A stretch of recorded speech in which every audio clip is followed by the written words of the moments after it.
Tú me contactaste el otro día por Instagram y me estuviste comentando de tu empresa y tal, y también de que estabas en debate. Es la mejor decisión que he tomado como universitario. La comunicación y la oratoria y el debate hoy en día son para mí una necesidad de ya de que todo el mundo lo tiene que tener como habilidad primordial. En todos los trabajos del mundo tienes que comunicarte. La gente se piensa que cuando hablar en público es simplemente hablar ante mucha gente. Todos los trabajos necesitan hablar, pero no siempre para un gran público. De hecho, la gran mayoría no habla ante un gran público en su día a día. Pero todo el mundo tiene que hablar con un compañero de trabajo. Todo el mundo tiene que hablar con un jefe. ¿Tú qué haces para quitarte los nervios? Da igual que lleves 5, 10, 20 años debatiendo o hablando en público, los nervios no se van nunca. Hay que aprender a jugar, a bailar con los nervios, literalmente. Porque al final los nervios indican que a ti eso te importa.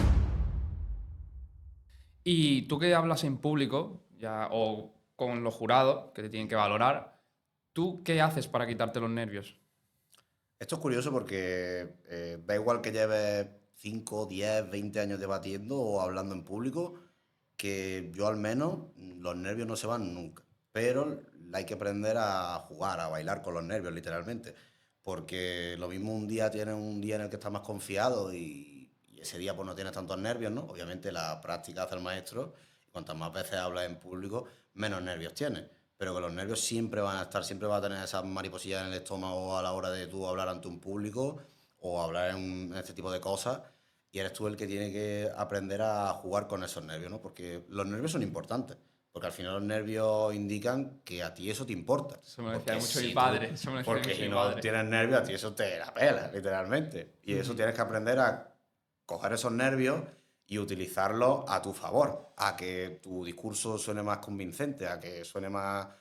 no estoy hablando de la célula procariota, porque no, de que al final le dé fuerza a tu discurso esos nervios. Pero tienes que aprender a jugar con ellos y eso se hace con práctica. Me quedo Práctica. claro. Práctica, práctica y práctica. ¿Y qué consejo le daría a alguien que tiene que hacer una exposición en público delante de su clase o algo de hablar en público y que esté cagado vivo de miedo?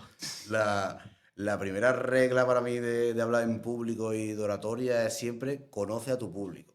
En este caso que tú has dicho, por ejemplo, se supone que conoces más a tu público, no porque es tu clase, luego a lo mejor te encuentras en clase a alguien que no has conocido en tu vida, ¿no? Porque son clases muy grandes y se entiende, ¿no?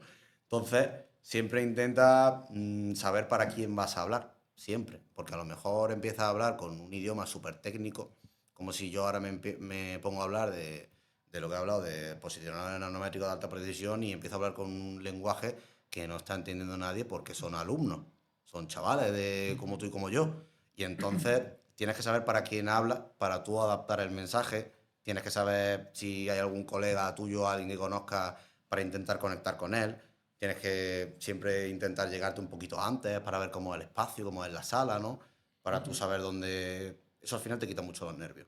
Porque al final adaptar el mensaje es más probabilidad de acierto, de que llegue a tu público. Claro. Bueno, a veces conocer demasiado a tu público También te es malo. perjudica porque como estén ahí tus colegas que luego están detrás del profesor y te empiezan a hacer cara y te empiezan a hacer tontería que ya nos ha pasado alguna que otra vez. ¿Eh? Puede ser. Pues sí.